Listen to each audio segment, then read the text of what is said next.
مولاي صل وسلم دائما أبدا على حبيبك خير الخلق كلهم. مولاي صل وسلم دائما أبدا على حبيبك خير الخلق كلهم. Assalamualaikum warahmatullahi wabarakatuh. Bismillah, walhamdulillah, wassalatu wassalamu ala sayyidina rasulillah Muhammad ibn Abdullah wa alihi wa sahbihi wa man wala. Wala hawla wala quwata illa billah wa ma taufiqi illa billah, alaihi tawakkaltu wa ilaihi unib. Hasbunallahu wa ni'mal wakil, ni'mal maula wa ni'mal nasir. Abainal afadil yang kita hormati dan kita cintai, semua guru-guru kita, terlebih khusus para habaib kita, Al-Habib Hud bin Bagir Al-Attas, kita doakan panjang umur, sehat walafiat. Guru kita yang senantiasa membimbing kita dengan penuh kesabaran, Al-Habib Ja'far bin Bagir Al-Attas, mata'anallahu bituli hayati fid darin amin. Apa yang telah disampaikan kepada kita semoga menjadi ilmu yang bermanfaat dunia akhirat. Habibana Al-Habib Muhammad Bagir bin Alawi bin Yahya yang saat ini hadir bersama kita walaupun beliau sedang kurang sehat, kita doakan semoga Allah berikan kesembuhan sehingga bisa kembali menyampaikan apa yang menjadi kewajiban untuk disampaikan kepada kita semua. Fadilatul Haj Kiai Haji Abdul Salam, mata'anallah bituli hayati fid darin amin. Baiklah hadirin, sampailah kita pada hadis yang ke-32. Bismillahirrahmanirrahim. An Abi Abdullah An-Nu'man ibni Bashirin radhiyallahu anhuma qala sami'tu Rasulullah sallallahu alaihi wa alihi wasallam yaqul la tusawwunna sufufakum aw la yukhalifanna Allahu baina wujuhikum, muttafaqun alaih.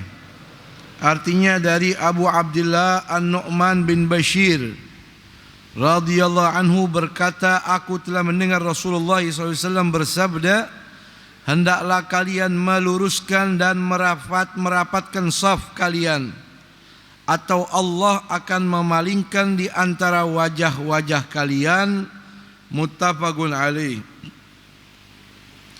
Hadirin hadirat yang dirahmati oleh Allah, hadis ke-32 yang dibawa oleh Al-Imam Abi Abdullah yang bernama An-Nu'man bin Bashir bin Sa'ad Al-Ansari radhiyallahu anhuma. Semoga Allah meridai mereka berdua dan kita mendapatkan barokahnya, amin.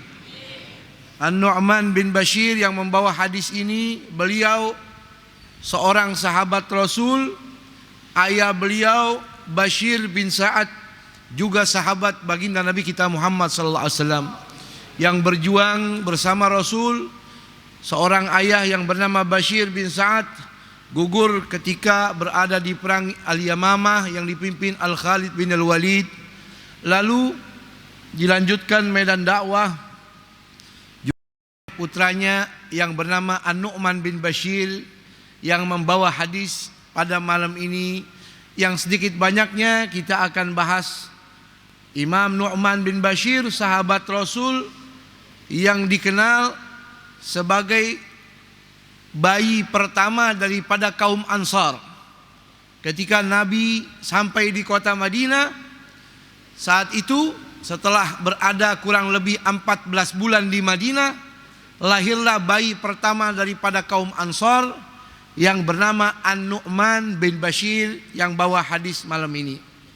Sehingga ketika lahir, buru-buru ibunya membawa itu bayi kepada junjungan baginda Nabi kita Muhammad SAW untuk ditahnik, yaitu dimasukkan di mulutnya memanisan. Saat itu Rasul mengunyah kurma dari mulutnya, lalu dimasukkan kepada An-Nu'man bin Bashir. Ini berkat air liur yang sedikit saja masuk ke dalam mulutnya An-Nu'man bin Bashir. Sejarah Islam mencatat Nu'man bin Bashir ini dikenali sebagai akhtabin nas, sebagai orang yang ahli orator, orang yang ahli pidato. Berkat waktu bayi kemasukan sedikit daripada riqur Rasul SAW, kemasukan sedikit daripada air liur junjungan baginda Nabi kita Muhammad sallallahu alaihi wasallam, sehingga beliau mengalami Rasul ketika masih kecil saja, sehingga waktu Rasul sallallahu alaihi wasallam meninggal dunia, Nu'man bin Bashir ini usianya baru 8 tahun 7 bulan. Tapi dari masih kecil selalu mendekati Rasul. Jadi setiap Rasul mengatakan sabda-sabdanya terekam di pikiran dan hatinya Nu'man bin Bashir. Yang terlontar itu hadis Rasul dari mulutnya ketika beliau sudah dewasa. Contohnya hadis pada malam ini. Jadi beliau dengar hadis ini dari masih kecil, usia kurang daripada 8 tahun. Tapi nempel di hati dan pikirannya sehingga terlontar ketika beliau sudah dewasa. Sehingga banyak meriwayatkan hadis, 114 hadis. Bayangkan saudara hadirin hadirat rahimakumullah, masih kecil sering duduk sama Rasul sallallahu alaihi wasallam. Setelah dewasa dia bisa meriwayatkan 114 hadisnya Rasulullah sallallahu alaihi wasallam. Sehingga setelah itu beliau berjuang dakwah di kota Syam yang saat ini berada atau disebut dengan Syria, yang saat ini berada dalam keadaan yang sangat menyedihkan. Mudah-mudahan ketenangan, kedamaian yang Allah tumpahkan kepada kita malam ini dikirimkan kepada saudara-saudara kita di sana mendapatkan ketenangan. Amin ya rabbal alamin. Lalu beliau menjadi gubernur di Irak, menjadi gubernur di Dimashq, Turki. Beliau juga menjadi orang besar dan gubernur di kota Hims. Ini semua berkat air liurnya Rasulullah SAW. Jadi orang besar sampai terbunuh, dibunuh di kota Hims. Dan ini dikatakan oleh ulama pembuktian daripada sabdanya Rasulullah SAW. Ketika sang ibu minta doa sama Rasul untuk Nu'man bin Bashir, wahai Rasulullah, doain anak saya nanti an yukthir malahu wa waladah. Doain wahai Rasul supaya anak saya nanti kalau sudah besar menjadi orang kaya raya dan banyak keturunannya. Apa jawaban Rasul ketika sang ibu minta doa seperti itu?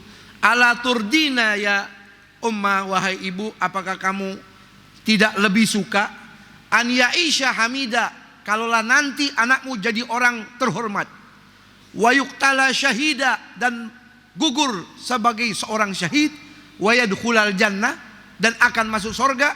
Baru ibu tersebut mengatakan, baik ya Rasulullah. Jadi Nabi enggak doain agar menjadi orang kaya, agar menjadi orang yang banyak keturunannya, tapi Nabi memberitahukan dari kejauhan. Nabi sudah tahu ini bayi nanti jadi orang besar, jadi orang terhormat, dan mati sebagai gugur syahid di jalan Allah Subhanahu wa taala. Jadi ketika beliau terbunuh, ini pembuktian daripada hadis baginda Nabi kita Muhammad sallallahu alaihi wasallam.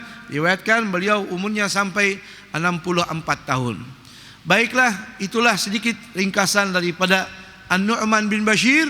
Semoga Allah meridainya dan kita mendapatkan barokahnya, amin. Qala sami'tu Rasulullah sallallahu alaihi wasallam yaqul, saya pernah mendengar bahwasanya baginda Rasul pernah bersabda, la tusawwunna. Ini di buku tulisannya la tu'addunna. Saya sudah koordinasi dengan Ustadz Afif tentang kesalahan tulisan ini. Tulisannya bukan la tu'addunna, tapi la tusawwunna. La tu'addunna artinya tidaklah seseorang menunaikan. Yang dimaksud hadis ini bukan la tu'addunna, tapi la tusawwunna. Tidaklah seseorang meluruskan shafnya waktu sholat. La tu'addunna sufufakum, tidaklah seorang meluruskan shaf-shafnya. Aw la yukhallifannakum baina wujuhikum, hendaklah kalian meluruskan dan merapatkan shaf kalian, atau Allah akan memalingkan di antara wajah-wajah kalian. Muttafaqun alaihi, Bukhari Muslim. Berbicara tentang masalah solat sangat penting, sebagaimana tadi diutarakan oleh guru kita yang terhormat Al-Habib Ja'far bin Bagil Attas tentang masalah solat begitu penting. Betul? Sampai belum lagi masuk dalam solat. Kalau tadi kita dengarkan takbir saja syaratnya sampai 20. Ini belum solat dikasih syarat sama Rasul. Hukumnya juga wajib meluruskan shaf. Sampai kata Nabi ada tolak ukurnya, kalau orang solatnya tidak lurus, tidak rapi, dikhawatirkan hati mereka akan tercerai-berai. Hati mereka tidak akan bersatu. Tercerai-berai ini maknanya luas. Bisa jadi solatnya tidak khusyuk, bisa jadi solatnya akan gelisah, bisa jadi solatnya tidak sah, begitu. Makanya Rasul di sini pakai kalimatnya lamnya taukid, sungguh luruskanlah shaf kalian atau Allah akan membuat hati kalian tercerai-berai. Berbicara tentang masalah shaf sampai sedetail ini baginda Rasul menyampaikan kepada kita. Mengapa demikian? Bahwa saudara hadirin hadirat rahimakumullah, karena panjang atau lurusnya shaf itu menunjukkan kesempurnaan salat. Sawwu sufufakum fa inna taswiyatas sufufi min tamamis shalah wa fi riwayatin min iqamatis shalah, rawahu Muslim an Anas. Dalam riwayat Imam Muslim dibawa oleh Anas bin Malik, Rasul bersabda, luruskanlah shaf-shaf kalian karena lurus dan rapatnya shaf itu termasuk kesempurnaan salat. Tamamus shalah, kesempurnaan salat artinya salatnya bermartabat, salatnya bertata krama, solatnya punya sopan santun di dalam menghadap Allah subhanahu wa ta'ala. Jangan lagi solat saudara, mau perang saja Nabi atur barisan. Tidak ada yang boleh melebihi garis yang sudah digarisi oleh baginda Nabi kita Muhammad sallallahu alaihi wasallam. Bahkan di dalam riwayat Imam Muslim, karena Rasulullah SAW yusawwi sufufana, bahwasanya baginda Rasul meluruskan shaf-shaf kami, hatta ka'annama yusawwi bihal qadah, sampai laksana meluruskannya seperti orang ingin menggarisi anak panahnya sebelum dilepas, begitu lurus. Hatta ro'a anna aggalna, itu kalau Nabi suruh kita luruskan shaf, Nabi nggak langsung takbir, Nabi liatin, Nabi tungguin sampai lurus baru Nabi takbir. Thumma jalasa yawman faqama, suatu hari Nabi duduk, tiba-tiba Nabi berdiri mau sholat. Hatta kada an yukabiro, sampai Nabi saat itu mau angkat tangan mau takbir. Ra'a rajulan badian sodrah, tiba-tiba nampak di mata Nabi ada orang yang keluar dari barisan, dia lebih maju sendiri. Badian ansafin, keluar dari shaf itu. Apa kata Nabi? Sawwu sufufakum, Nabi nggak jadi takbir, lurusin shafnya. Fa inni arakum min wara'i zahri, karena saya bisa lihat kalian dari buluk, dari balik punggung saya, kata Rasulullah SAW. Ini Nabi mau takbir dalam riwayat Imam Muslim. Tiba-tiba ada di shaf pertama itu yang keluar daripada barisan, Nabi batalin sholat. Kata Nabi, lurusin tuh, ana bisa lihat ente dari balik punggung ana.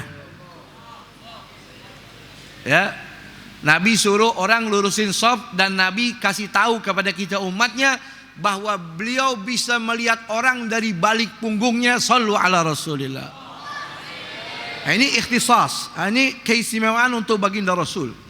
Fi hala ma'nawiyah, dalam keadaan ma'nawi bisa melihat orang yang ada di belakangnya.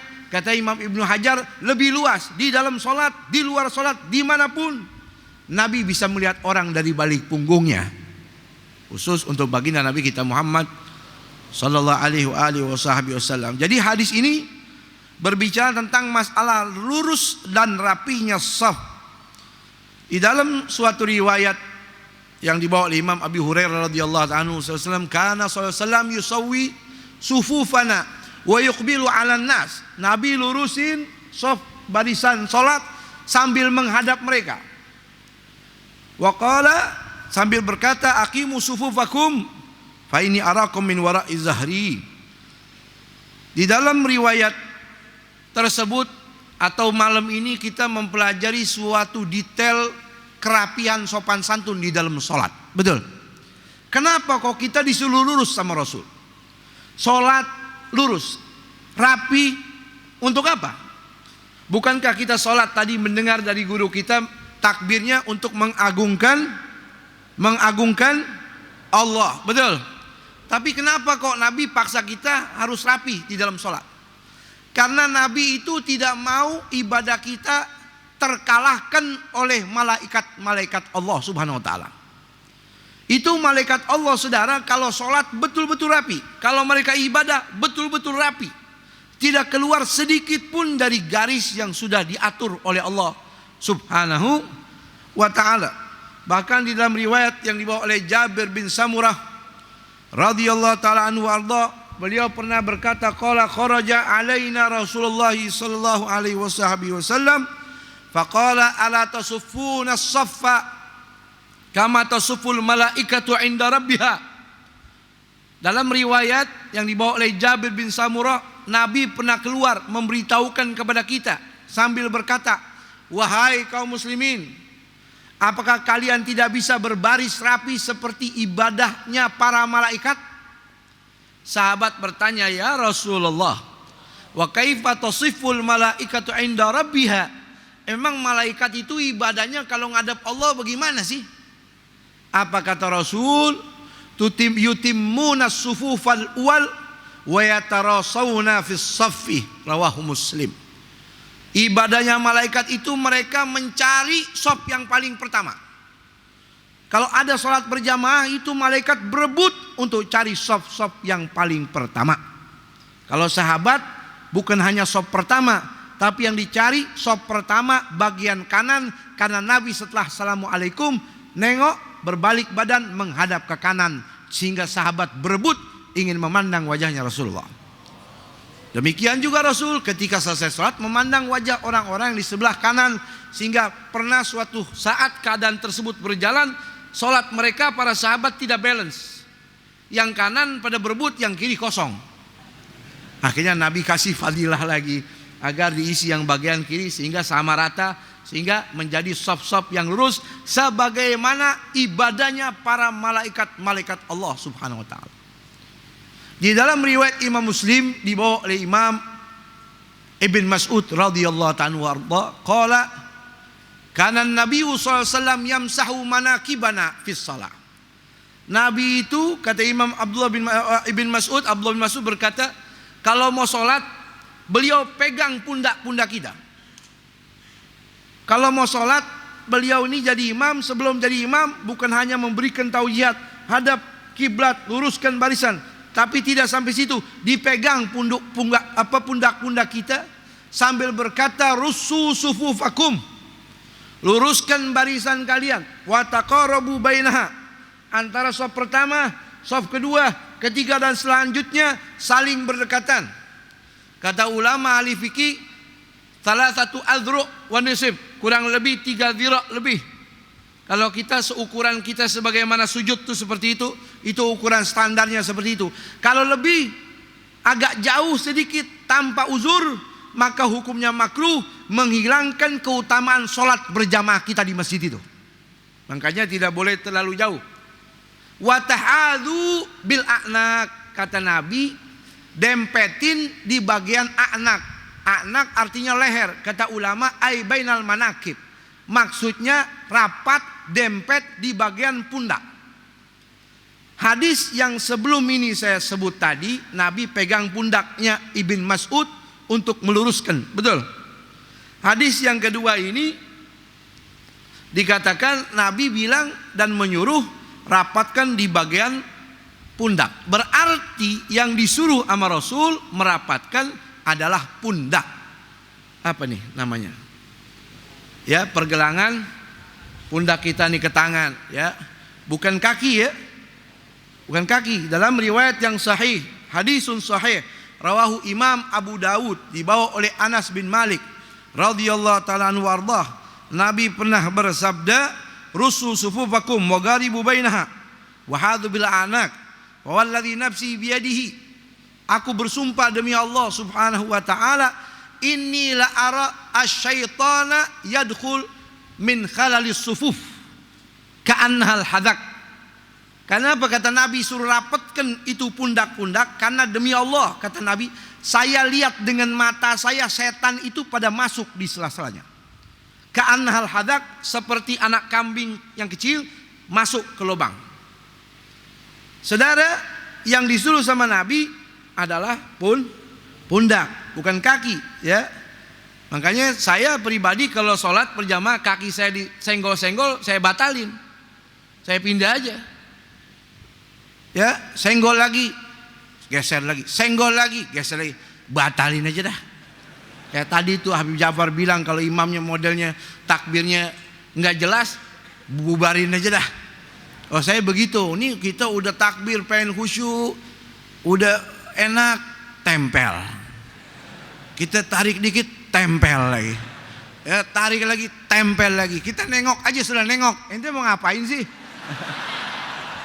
Ente kalau mau usil jangan di sholat. Kalau mau usil habis sholat. Kalau sholat sampingannya jangan usil. Ya, dan itu betul saudara. Saya nggak bisa kalau sholat senggol-senggol. Jadi saya pindah aja dah. Begitu. Karena Nabi ukurannya bukan di jari. Kita ketika sholat kaki kita tidak menempel. Ketika kita punya pundak rapat, kita masuk dalam apa yang diperintah oleh baginda Rasulullah.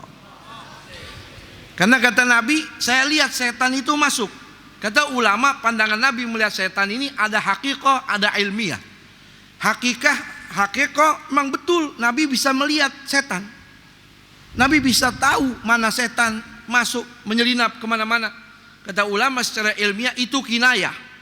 Kalau orang sholatnya tidak rapi, tidak rapat, maka dia membuat setan ridho. Kenapa? Membuat orang yang sholat tadi menjadi was-was, menjadi sembrono, menjadi tidak perhatian kepada Allah Subhanahu wa ta'ala, sehingga setan senang. Sholat kita tidak ada sopan santunnya kepada Allah. Bicara tentang sholat memang sungguh luar biasa. Kalau orang zakat, habis hartanya sedekah, puasa tiap hari, dia tidak sholat, maka tidak ada nilai di sisi Allah Subhanahu wa ta'ala. Bahkan saudara, dalam kitab Majmu' Arba' Rasail Hammah yang dikarang Said Ahmad Zaini Dahlan, Nabi bersabda, yuhramu litariki sholat yuhramu alaihi thalathatun.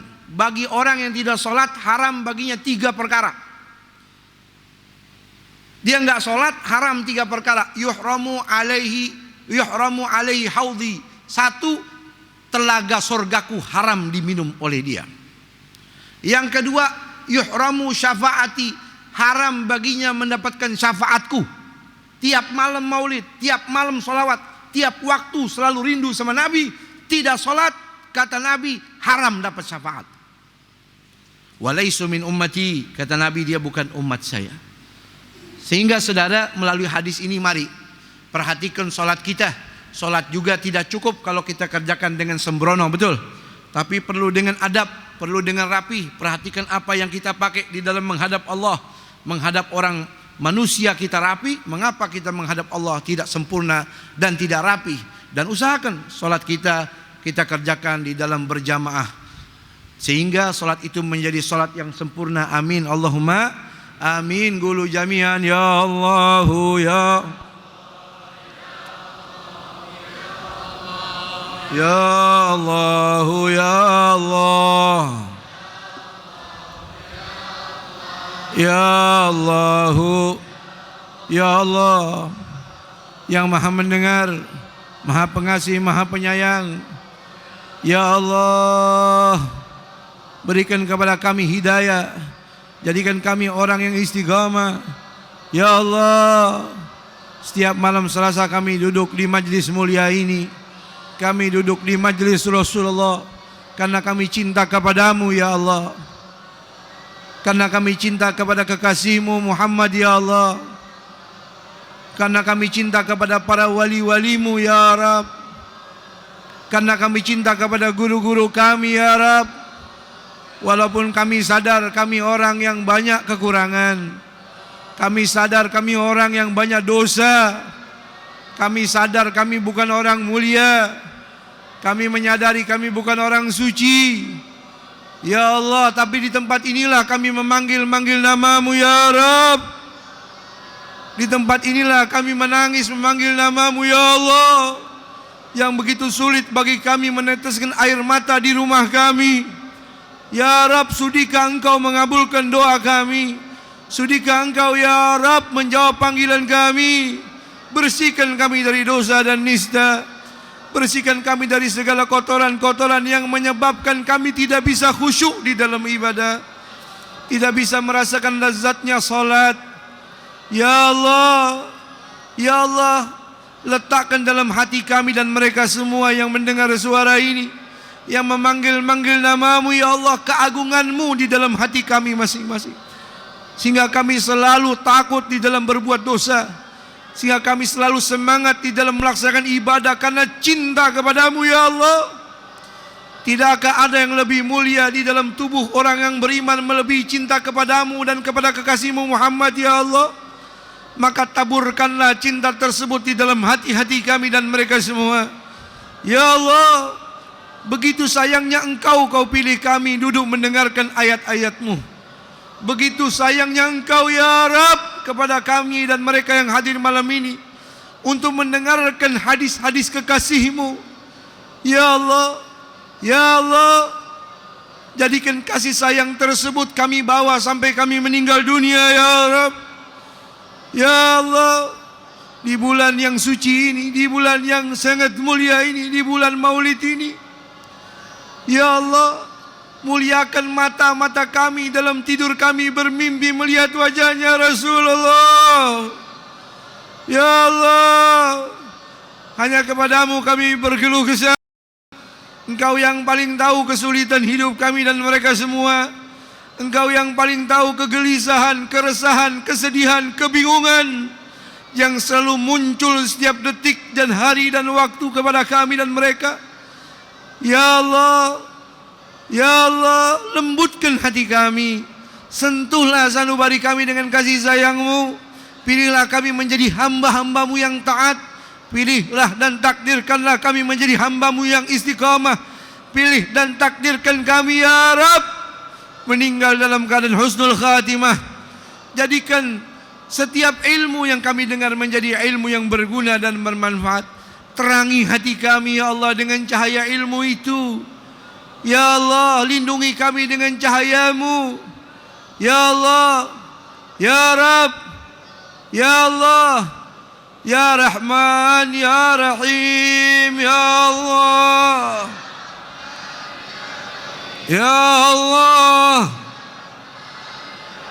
ya Allah, la ilaha illallah, la ilaha illallah, la ilaha illallah, al-azimul halim, la ilaha illallah, rabbul arshil azim, la ilaha illallah, rabbus samawati wa rabbul ardi wa rabbul arshil karim. Alhamdulillah rabbil alamin.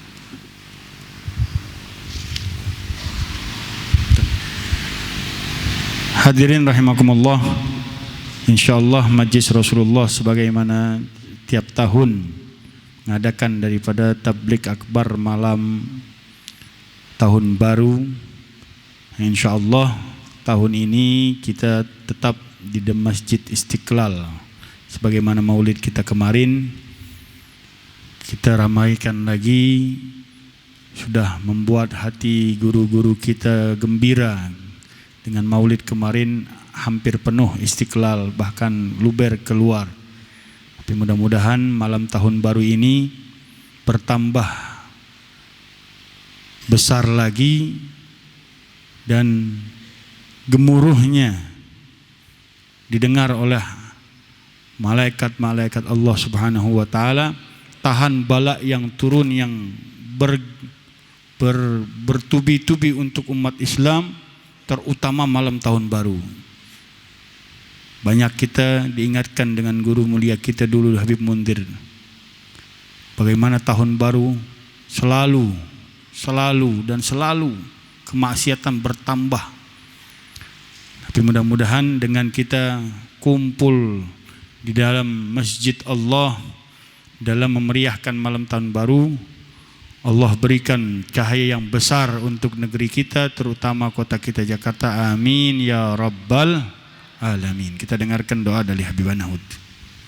اللهم صل وسلم وبارك عليه وعلى آله ولقد أشرت لنعتي من أوصافه تحيي القلوب تهيج الأشجان والله قد أثنى عليه فما يساوي القول منا أو يكون ثنانا لكن حبا في السرائر قد دعا لمديح صفوة ربنا وحدانا وإذ امتزجنا بالمودة ها هنا نرفع أيدي فقرنا ورجانا للواحد الأحد العلي إلهنا متوسلين بمن إليه دعانا مختاره وحبيبه وصفيه زين الوجود به الإله حبانا يا ربنا يا ربنا يا ربنا بالمصطفى اقبلنا أجب دعوانا أنت لنا يا ذخرنا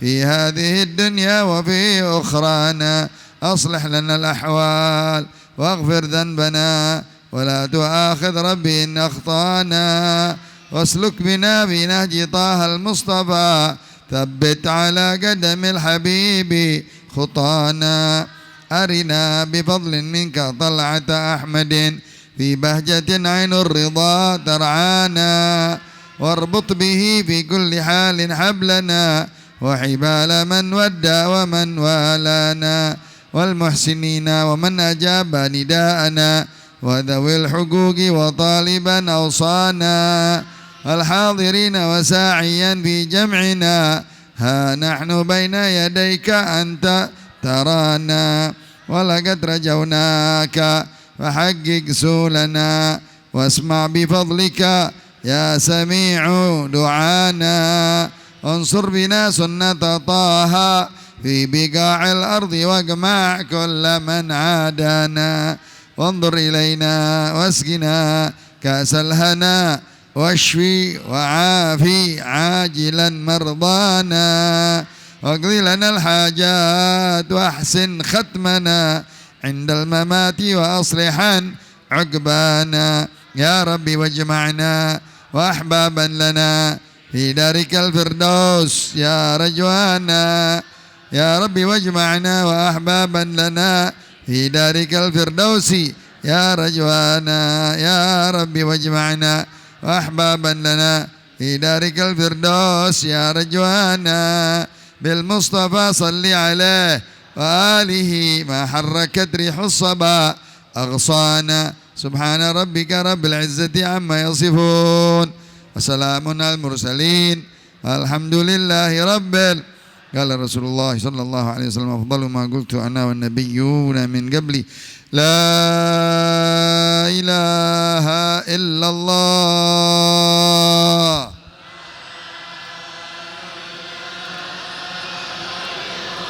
لا إله إلا الله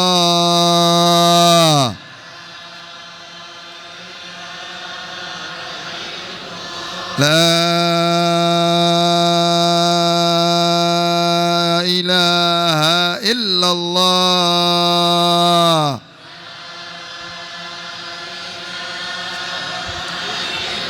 محمد رسول الله صلى الله عليه وسلم وشرف وكرم ومجد وعظم كلمة حق عليها نحيا وعليها نموت وعليها نبعث إن شاء الله تعالى من الآمنين سبحانك لا نحصي ثناء عليك أنت كما أثنيت على نفسك اللهم صل وسلم على سيدنا محمد طب القلوب ودوائها وعافية الأبدان وشفائها ونور الأبصار وضيائها وقوت الأرواح وغذائها وعلى آله وصحبه وسلم يا حي يا قيوم يا بديع السماوات والأرض يا ذا الجلال والإكرام برحمتك نستغيث ومن عذابك نستجير أصلح لنا شأننا كله ولا تكلنا إلى أنفسنا ولا إلى أحد من خلقك طرفة عين. نسألك باسمك الأعظم ورضوانك الأكبر، نسألك العافيتين الظاهرة والباطنة، الحسية والمعنوية، الدنيوية الأخروية. نسألك العافية ودوام العافية وتمام العافية والشكر على العافية والغنى عن الناس. نسألك صحة في تقوى وطول عمر في حسن عمل ورزقا واسعا لا تعذبنا عليه. ونسألك البركة في الحال والمال والدار والعيال والرزق الحلال بجاه مولى بلال. وإلى حضرة النبي الفاتحة.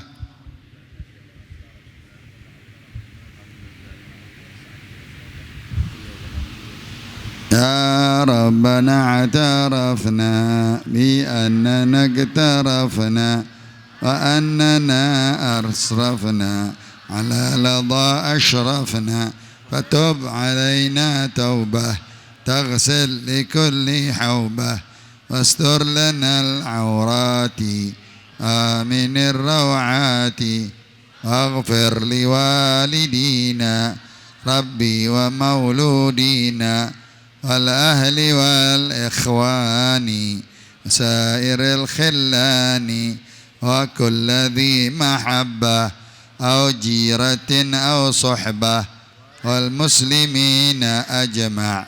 آمين ربي أسمع فضلا وجودا منا لا باكتساب منا، بالمصطفى الرسول نحظى بكل سول. صلى وسلم ربي عليه عد الحب وآله والصحب عداد طش السحب. والحمد لله في البدء والتناهي قبول.